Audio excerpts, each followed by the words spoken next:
Hello everyone, स्वागत है आप सबका आपके अपने यूट्यूब चैनल KW क्लासेस पर। मैं सुनील कुमार लेकर आया हूं क्लास 12th का नेक्स्ट टॉपिक। इससे पहले टॉपिक में हमने बात की थी क्लास 12th के मल्टीपल एलिलिज्म की, जिसमें हमने एग्जाम्पल देखा एक ABO blood group of human या इन ह्यूमंस। तो हमने बात की थी कि ABO ब्लड ग्रुप की वंशांगति पढ़ेंगे, blood A group, B group, AB group और O ग्रुप। हालांकि पॉजिटिव होता है, A पॉजिटिव, B पॉजिटिव, इस तरीके से। तो इनकी वंशांगति देखने के लिए कि माता पिता अगर A ग्रुप वाले हैं, माता A की और पिता B के हैं, तो उनकी संतान कैसी पैदा होगी वो हम पढ़ाई करेंगे। लेकिन उससे पहले हमें ये पता होना चाहिए कि ब्लड क्या होता है। इसके लिए मैंने एक बेसिक वीडियो बनाना सही समझा। मैंने सोचा पहले हम बच्चों को ये बताएं, ये जानकारी लें कि ब्लड क्या होता है। आखिर ब्लड के बारे में थोड़ा सा, जैसे मैं क्लास में भी लेता हूं, अगर कभी पढ़ाता हूं, जैसे हमने बात की ब्लड ग्रुप के बारे में पढ़ाना होता है मुझे, तो उससे पहले मैं ब्लड के बारे में बताता हूं, फिर ब्लड ग्रुप की वंशांगति पढ़ते हैं हम। तो सबसे पहले हम ब्लड के बारे में जानते हैं। चलिए आपके बारे में आज ब्लड के बारे में जानते हैं। तो ब्लड आप जानते हैं, रक्त कहते हैं, रुधिर कहते हैं और लहू भी कहते हैं, उर्दू में से लहू कहते हैं। तो आज जानेंगे। पहले तो मैं आपको बोलना चाहूंगा सभी देशवासियों को रक्षाबंधन की बहुत बहुत शुभकामनाएं। हो सकता है मेरा मैसेज ये लेट पहुंचे, वीडियो अपलोड होने में टाइम लग सकता है। और ये एक ऐसा त्योहार, पावन त्योहार, जिसमें सभी बहनें अपने भाइयों के एक रक्षा का कवच बांधती हैं, जिसे कहते हैं रक्षाबंधन। और ये उम्मीद करती हैं कि जीवन भर उनका एक विश्वास और उनका प्यार हमेशा बना रहेगा। तो आप सभी को रक्षाबंधन की अनेकों अनेकों शुभकामनाएं। आगे बात करते हैं स्टडी ऑफ ब्लड क्या कहलाती है। हिमेटोलॉजी। हमारी जो स्टडी ऑफ ब्लड है वो कहलाती है हिमेटोलॉजी। आप भी जानते हैं हमारे ब्लड में बहुत सारी चीजें पाई जाती हैं। फादर ऑफ हिमेटोलॉजी विलियम हेसन, हेसन बोल सकते हैं, ठीक है। तो विलियम हेसन इसके फादर हैं, फादर ऑफ हिमेटोलॉजी। मतलब स्टडी अगर हम ब्लड की कर रहे हैं तो इस समय क्या पढ़ रहे हैं, हिमेटोलॉजी कर रहे हैं, ठीक है बेटा। आगे बात करते हैं स्टडी ऑफ सीरम, सीरोलॉजी। जो ब्लड की स्टडी है वो हमारी कहलाती है हिमेटोलॉजी और सीरम की स्टडी कहलाती है सीरोलॉजी। क्वेश्चन आता है सर सीरम क्या होता है। तो सीरम प्लाज्मा जो होता है हमारे ब्लड में, तो प्लाज्मा से अगर हम क्या कर दें, क्लॉटिंग फैक्टर निकाल दें। अब क्वेश्चन आता है सर क्लॉटिंग फैक्टर क्या होता है। क्लॉटिंग फैक्टर का मतलब होता है जो हमारे ब्लड का क्लॉट बनाता है। जब चोट लग जाती है तो जो रुधिर का थक्का जमता है, खून जम जाता है, थोड़ी देर बाद रुकना बंद हो जाता है, तो वो क्लॉटिंग फैक्टर की वजह से ऐसा होता है, ठीक है। हालांकि ये होता कैसे है तो इसकी मैकेनिज्म अलग है, जो कि हम अलग वीडियो में कभी डिस्कस करेंगे, ठीक है।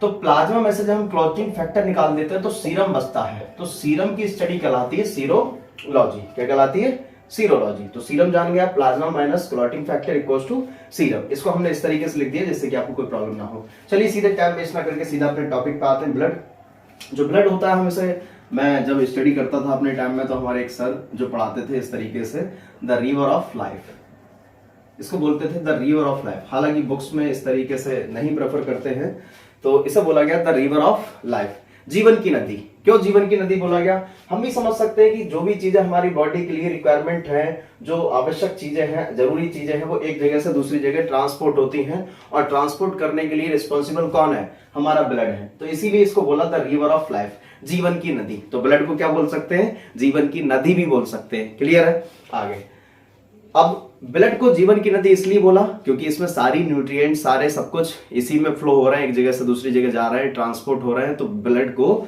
Life by river of life कहते हैं, ठीक है। ब्लड जो हमारा होता है तीन चीजों से मिलकर बना होता है, plasma, formed element and platelets. Plasma जो अगर मैं बात करूं तो इसमें करीब करीब 55% पार्ट बनाता है किसका, ब्लड का। और अगर मैं फॉर्म्ड एलिमेंट की बात करूं तो 45% पार्ट फॉर्म्ड एलिमेंट बनाते हैं। प्लाज्मा जो होता है हमारा पेल येलो कलर का होता है। अगर इसके बारे में पढ़ेंगे, हम जानेंगे अलग से। तो ये जब 11th क्लास के लिए पढ़ाया जाता है तो इसमें अलग अलग डीपली पढ़ाया जाता है, लेकिन इंटर क्लास में ब्लड के बारे में इतना नहीं है। ब्लड ग्रुप की इनहेरिटेंस यानी हम वंशांगति पढ़ते हैं कि एक माता का ब्लड अगर ए पॉजिटिव है या ए है और पिता का अगर क्या है, बी है, तो उनसे बच्चे कैसे प्राप्त होंगे। तो हम उसी को पढ़ने के लिए हमने आज ब्लड पढ़ा।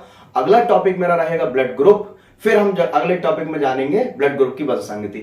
अगर आपने मल्टीपल एलिलिज्म नहीं देखा है तो मैं लिंक डाल दूंगा डिस्क्रिप्शन बॉक्स में, आप जाके उसको देख सकते हैं, ठीक है। तो प्लाज्मा में हमारी क्या होती है, बाकी सारी चीजें प्लाज्मा में रहती है, जैसे न्यूट्रिएंट्स हो गए, जो भी हम खा रहे हैं, जो भी हमारे न्यूट्रिएंट्स है सारे कहाँ होंगे, प्लाज्मा में होंगे। प्रोटीन हो गया, गैसेस जितनी है हमारी, हार्मोन्स, देखो प्रोटीन बोल दिया तो हार्मोन सारे प्रोटीन नेचर के होते हैं, एक्सटीएटी प्रोडक्ट्स, ये सब कहाँ होंगे हमारे, ये प्लाज्मा में होंगे, ठीक है, प्लाज्मा में फ्लो कर रहे होंगे। फॉर्म्ड एलिमेंट पे आते हैं, तो फॉर्म्ड एलिमेंट हमारे क्या है, आरबीसीज, हम भी जानते हैं इसे क्या कहते हैं, रेड ब्लड कार्पेसल्स, ठीक है। अब रेड ब्लड कार्पेसल्स अगर हम बात करें, आरबीसीज रेड क्यों है, क्योंकि इनके अंदर पाया जाता है एक पिगमेंट जिसका नाम है हीमोग्लोबिन। हीमोग्लोबिन क्या है, हीम प्लस ग्लोबुलिन प्रोटीन, तो हीम क्या है, आयरन कंटेनिंग पार्ट, ठीक है, इसमें आयरन पाया जाता है। तो हीमोग्लोबिन जो है, जिसके वजह से हमारा ब्लड रेड कलर का होता है, ब्लड में पाया जाने वाला एक पिगमेंट जिसे हीमोग्लोबिन कहते हैं, हमारा ब्लड, ह्यूमन का ब्लड रेड कलर का इसी वजह से होता है क्योंकि उसमें हीमोग्लोबिन पाया जाता है। और हीमोग्लोबिन क्या है, एक आयरन कंटेनिंग पार्ट है, प्रोटीन भी है। हीम जो है आयरन होता है और ग्लोबुलिन जो है वो प्रोटीन होती है, इसीलिए मिलकर बना हीमोग्लोबिन। अब हीमोग्लोबिन किसके अंदर रहता है, आरबीसीज के अंदर, जिस वजह से आरबीसीज क्या है, रेड है, ठीक है। अब इनको आप बोलते हैं, बचपन से पढ़ते आ रहे हैं, रेड ब्लड कार्पेसल्स, ठीक है। इसे एक दूसरा नाम भी बोला जाता है एरिथ्रोसाइट्स, ठीक है बेटा, इनको बोला जाता है एरिथ्रोसाइट्स, ठीक है, एरिथ्रोसाइट्स ही बोलते हैं। हमारी आरबीसीज कहां बनती हैं, रेड बोन मैरो में। कहां बनती हैं बेटा, रेड बोन मैरो में। क्वेश्चन आता है रेड बोन मैरो कहां होता है, जैसे बोन्स हमारी होती हैं, तो बोन्स में यहाँ पर ये जो पार्ट होता है ये रेड बोन मैरो होता है, जो क्या रिस्पॉन्सिबल होता है आरबीसीज बनाने के लिए, ठीक है। ये वाला पार्ट, बोले सर इसके ऊपर तो कार्टिलेज होती है, हाँ कार्टिलेज अलग है, कार्टिलेज ऊपर चढ़ी है, लेकिन हड्डी के जस्ट बाद हमारा जो होता है जिस तरीके से, उसे हम रेड बोन मैरो कहते हैं, ठीक है बेटा। इस तरीके से बोन देखी होगी। अब डब्ल्यूबीसीज को देख लेते हैं। डब्ल्यूबीसीज हमारी होती हैं व्हाइट ब्लड सेल्स, ठीक है। इसकी फुल फॉर्म लिखना मुझे अच्छा नहीं लगेगा क्योंकि आप भी जानते हैं व्हाइट ब्लड सेल्स, आप भी समझ सकते हैं व्हाइट ब्लड सेल्स, इतना कुछ नहीं है, आप याद कर सकते हैं डब्ल्यूबीसीज को क्या बोलते हैं, व्हाइट ब्लड सेल्स। और क्लास 12th में इतना तो पता होगा बायोलॉजी वाले बच्चों को। डब्ल्यूबीसीज कहां बनती है, डब्ल्यूबीसीज हमारी बनती है व्हाइट बोन मैरो में। व्हाइट बोन मैरो कहां होता है, ये हमारी बोन है और बोन का जो बीच वाला पार्ट होता है यहाँ व्हाइट बोन मैरो होता है, जो क्या करता है डब्ल्यूबीसीज के बनाने के लिए रिस्पॉन्सिबल होता है, ठीक है बेटा। अब अगर हम देखें इसको क्या बोलते हैं, ल्यूकोसाइट्स। क्या बोलते हैं बेटा, ल्यूकोसाइट्स बोलते हैं। WBC is also known as leucocytes, ठीक है। अगर नंबर जैसे मान के चल रहा है इंक्रीज हो जाता है WBCs का जब नंबर इंक्रीज हो जाता है, बढ़ जाता है ब्लड में, अगर एग्जांपल मान के चले हमारी अगर 600 RBCs हैं, वहां पर एक क्या होगी, WBCs होगी। 600 RBCs है, वहां पर एक WBCs होती है। अगर इनका रेशियो बिगड़ जाता है, अगर WBCs बढ़ जाती हैं, तो हमारे ब्लड में इनकी संख्या बढ़ने पर, क्योंकि जरूरत नहीं है, जरूरत कितनी की है, 600 RBCs के साथ एक WBCs की जरूरत है, तो उस केस में अगर नंबर बढ़ जाता है, रेशियो बिगड़ जाता है, तो इसे हम बोलते हैं कैंसर। क्योंकि कैंसर की डेफिनेशन ही यही है, कोशिकाओं का बढ़ना, सेल्स का बढ़ना क्या कहलाता है, कैंसर कहलाता है। The unconsciously division of cells is known as cancer. जरूरत से ज्यादा सेल्स का डिवाइड होना कैंसर कहलाता है। ये बात आप याद रखें कि हमारी बॉडी में जब जरूरत नहीं है तब भी सेल्स क्या कर रही हैं, डिवाइड कर रही हैं, 1 से 2, 2 से 4, 4 से 8 और बढ़ती जा रही हैं, तब वो एक ट्यूमर का, एक कैंसर का फॉर्म बनाती हैं। तो कैंसर की डेफिनेशन ही यही है, the unconsciously division of cell is known as cancer. Cancer का मतलब बढ़ना। तो यहां पर मैंने बोला कि हमारी अगर आरबीसीज हैं और अगर उनकी अमाउंट 600 है और वहां पर हमारी WBCs 1 है, एक एग्जांपल रेशियो के फॉर्म पे लेते हैं, यही बताया भी गया है कि 600:1 में होता है। लेकिन अगर ये अनुपात बिगड़ जाए, अगर यहाँ 200 हो जाए, 300 हो जाए, तो जरूरत कितने की है, एक की, लेकिन हो कितने गई, 199 ज्यादा हो गई। तो यहां पर ये क्या कर रहा है, WBCs का अमाउंट बढ़ गया, और जब WBCs बढ़ जाएंगी तो ये क्या करेंगी, कैंसर कॉज करेंगी, तो इसे बोलेंगे ल्यूकीमिया। क्या बोलेंगे बेटा, ल्यूकीमिया। और इसी को बोलते हैं ब्लड कैंसर। क्या बोलते हैं, ब्लड कैंसर, क्योंकि यहां पर ब्लड की सेल्स बढ़ गई, और जब सेल्स बढ़ जाती है तो उसे क्या कहा जाता है, ब्लड कैंसर के नाम से जाना जाता है। तो आई होप आप ये बात समझ गए होंगे कि ब्लड कैंसर कैसे होता है। आगे देखते हैं। WBCs हमारे 2 प्रकार के होते हैं, ग्रेनुलोसाइट्स, ग्रेनुलोसाइट्स और ग्रेनुलोसाइट्स। ग्रेनुलोसाइट्स का मतलब होता है कण जैसा स्ट्रक्चर पाया जाता है जब WBCs में, तो इसे ग्रेनुलोसाइट्स कहते हैं। और जब एक सेल्स ऐसी जो कण जैसी ना होती हैं तो उन्हें कहते हैं आग्रेनुलोसाइट्स। थोड़ा सा मिटाएंगे क्योंकि यहाँ पे ट्रिक लिखूंगा और आपको एक ही ट्रिक से हमेशा के लिए ये आपको ग्रेनुलोसाइट और आग्रेनुलोसाइट याद हो जाएंगे। ठीक है, एक ही ट्रिक से आपको हमेशा के लिए ये याद हो जाने वाले हैं। तो बेटा याद रखिएगा, WBCs हमारी कितने टाइप की हैं? 2 टाइप की। अब यहाँ देखिए, हमने देखा फॉर्म्ड एलिमेंट कितने टाइप के हैं? 2 टाइप के, RBCs और WBCs।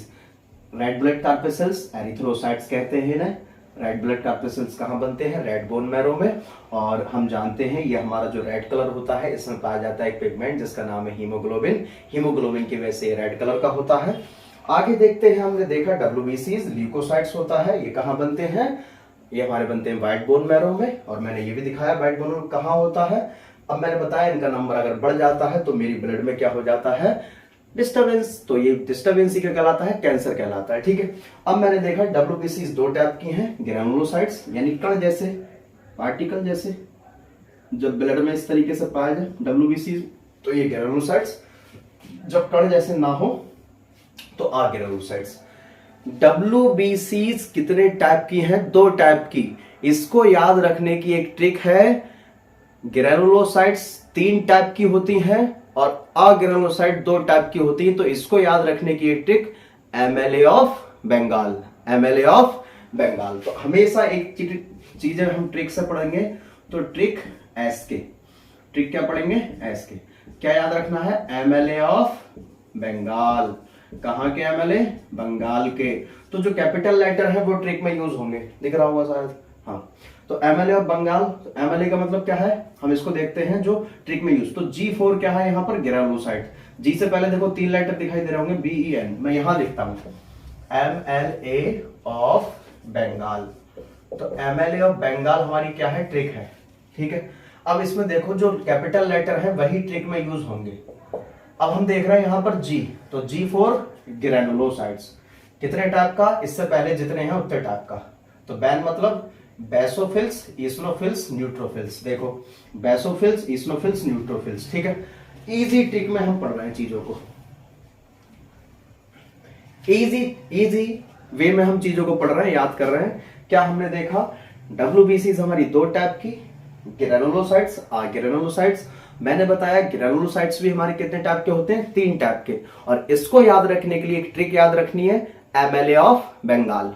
कहां के? MLA बंगाल के। ठीक है, तो हमने यही देखना है MLA ऑफ बंगाल मतलब बंगाल का हमने G ले लिया, G4 हो गया ग्रेनुलोसाइट्स। इससे पहले 3 लेटर हैं BEN। तो यहां पर हमने देखा B for basophils, E for इस्नोफिल्स, N for neutrophils.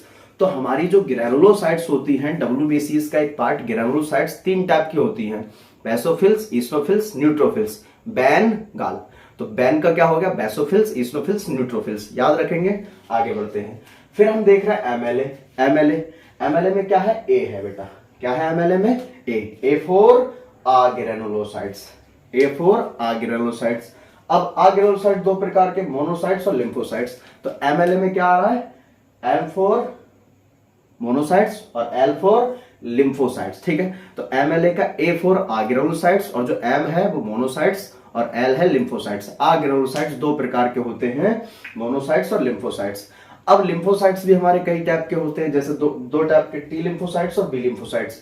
अब जैसे आपको पता ही है कि हमारा बॉडी में इम्यूनिटी सिस्टम पाया जाता है, तो यही हमारा इम्यूनिटी सिस्टम बनाते हैं, हमारी बॉडी में बीमारियों से लड़ते हैं। टी लिम्फोसाइट्स भी कई प्रकार के होते हैं, T1, T2, T3, T4। तो हमने आपने एक बात पढ़ी होगी, 9th क्लास में पढ़ी होगी, नहीं पढ़ी होगी कभी पढ़ेंगे हम।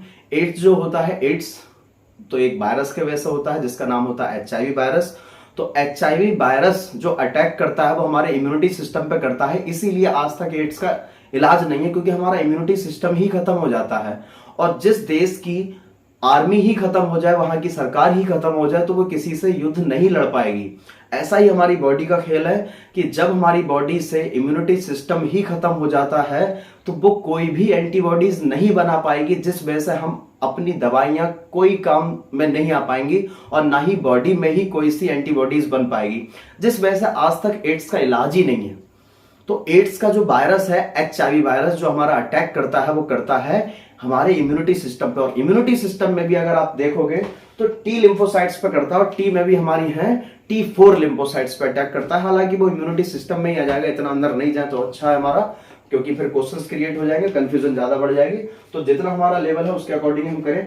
तो यहां तक हमने देखा ब्लड, और ब्लड आपके लिए जरूरी है, और ये पेपर में क्वेश्चन आता है। हालांकि इंटर में ये ब्लड तो नहीं आएगा, लेकिन इससे रिलेटेड क्वेश्चन आएंगे जो हम क्वेश्चन अगली वीडियोस में करेंगे। ठीक है बेटा, आई होप आपको सारी बातें समझ में आई होंगी, सब चीजें क्लियर हुई होंगी। अगर कोई डाउट होता है तो आप कमेंट कर सकते हैं, कमेंट ऑन रहती हैं, चीजें पूछ सकते हैं। अगर आपको चीजें क्लियर हो रही हो तो आप बने रहिए, थोड़ी थोड़ी हम यहां से तैयारी अपनी करते रहेंगे। बाकी आप चीजों को लिखते रहिए, और मैं टेलीग्राम पे इसका नोट्स भी सेंड कर दूंगा, आप इनको नोट्स को भी पढ़ते रहिए। तो टेलीग्राम हमारा है, आप जाके ज्वाइन कर सकते हैं, इसका लिंक मैं वीडियो में डाल दूंगा, जिससे कि आपको बढ़िया से हैंड राइटिंग नोट मिल जाएंगे। मेरी क्लासेस के मेरे द्वारा बनाए गए नोट्स होंगे, वो हैंड राइटिंग के नोट्स भी आपको मिल सकेंगे। ठीक है, तो आप लोग अच्छे से पढ़ाई करिए, स्वस्थ रहिए, खाते पीते रहिए। मुलाकात करते हैं नेक्स्ट वीडियो में, तब तक के लिए जय हिंद।